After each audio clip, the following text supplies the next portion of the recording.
Hey, Monkeys Fighting Robots Nation, how we doing? Matt Sardo here. I have an early review of Tenement from Jeff Lemire, Andrea Sorrentino, and Dave Stewart. Image sent me the book, and I'm scared. I'm very scared, and I'm really worried about if I'm going to be able to sleep tonight after reading this book. I look at comic books from a cinema background. That's where my strong suit is. That's what I've probably watched the most of, and I've taken a few classes in my day for it. And this book reeks of 70s horror cinema. And I mean, that's the most amazing thing about it. That's the cinema that like scared the shit out of me when I was a little kid. And if you're trying to figure out what I'm talking about, like 70s cinematography has like a graininess to it. It always feels like there's like a smoke layer in the way they filmed and how they filmed to it.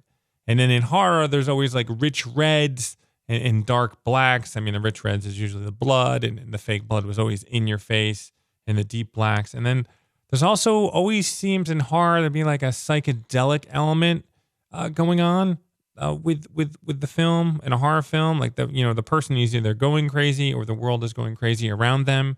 And there's usually like a trippy element in the film.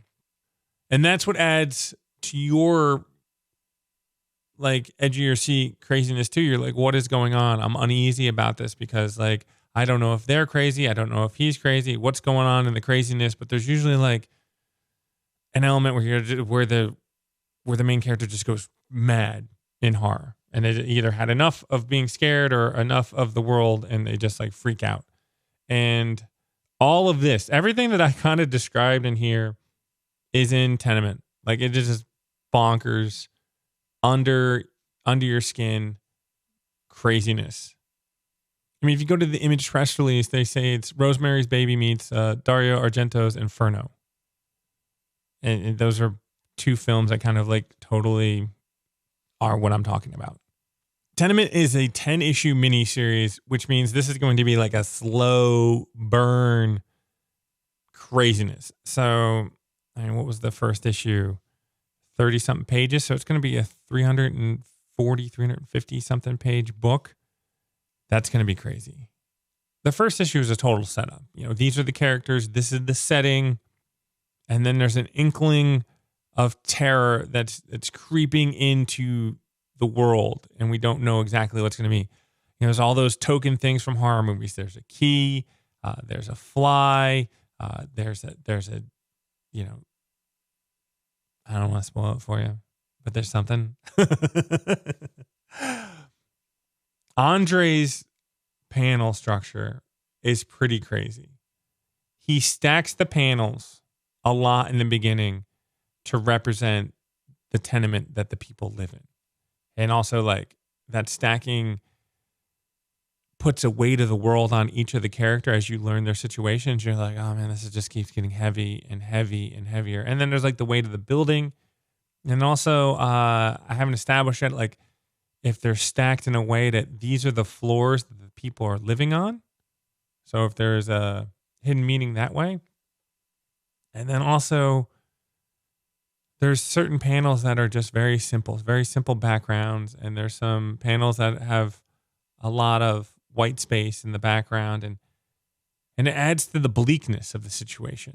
There's some characters that are going through some rough stuff that are in bleak situations, and like the art just totally nails that. Like I came out of this like a little depressed and a little scared.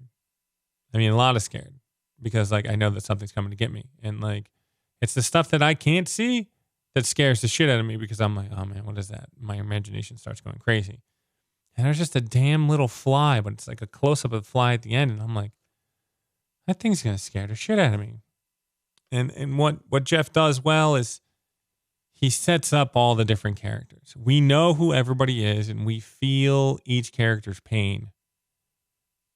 And then we're like, okay, how are you going to torment these characters now? Or how are these characters going to break? We know this is a horror movie. We know this is a horror comic book, and things are going to change, and characters are either going to go bad or good or just desperate or crazy. Like you have this list of characters, and I'm like, oh man, this is This is good. It's a solid setup. It is a very solid setup. But if you're familiar with his work, it's a slow burn. It's a buildup. It's I don't know. And the way these panels are set up and the way the colors were used, and then this slow beginning. And I'll talk about this about Andre's artwork. He has a photorealistic style. And so that takes me out of the book a little bit. And then I come back in. Like I immediately come out because like, okay, these are actual people and I have no connection to these people as well. But then like as far as the writing starts going on and I start hearing their stories, then I start engaging with the characters. And so you have Dave's colors, you have Andre's artwork, and then you have Jeff's words. I start adding this like soundtrack to the book because there is a creepiness element that works in there.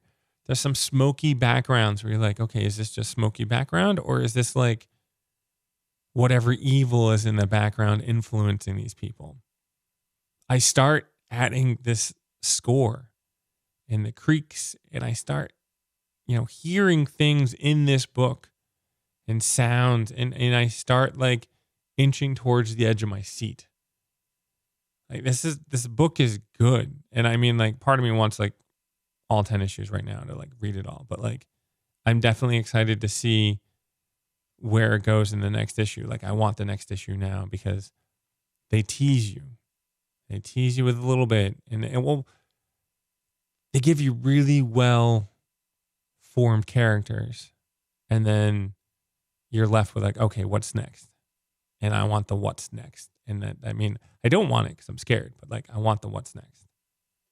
And I talked about like this score that like kicks in my head when I'm reading this scary stuff, but also like Dave's colors, they trigger something in me. Like I must have been like scared, very scared as a kid of something because the tones that he used and because there's some grays, I'm just flipping through it real quick. Like see these grays. And then when it hits the red, man, you're like, there's some powerful images that you walk right into it. And you're like, okay, what is going on? There's a very, like I said, psychedelic element to it.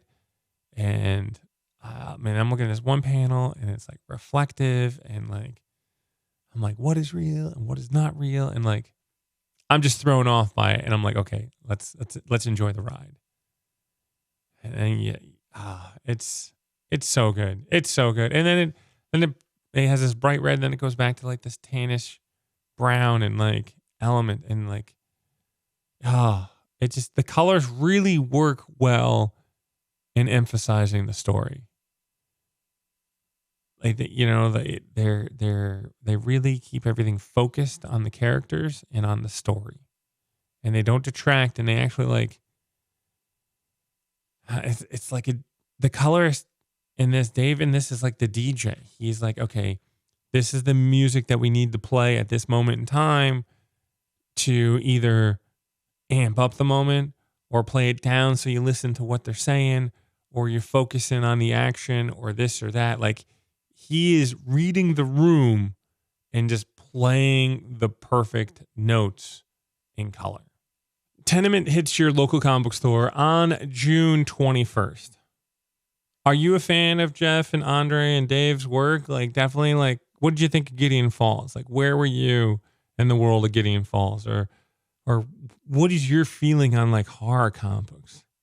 Like I think it's really hard to do a comic book in the horror genre well because like I think music is so important when it comes to like a horror film and like jump scares and stuff. And when you're flipping a page, like the jump scare might be on the page, but like you have to set up a comic book really well to scare a reader. And then also like you have to really work hard with the colors and the pacing and everything else to like get me jittery and get under my skin. Like there are a lot of things that you need to do well to scare somebody with a comic book. And I think it's really hard. I think it's super hard to do that.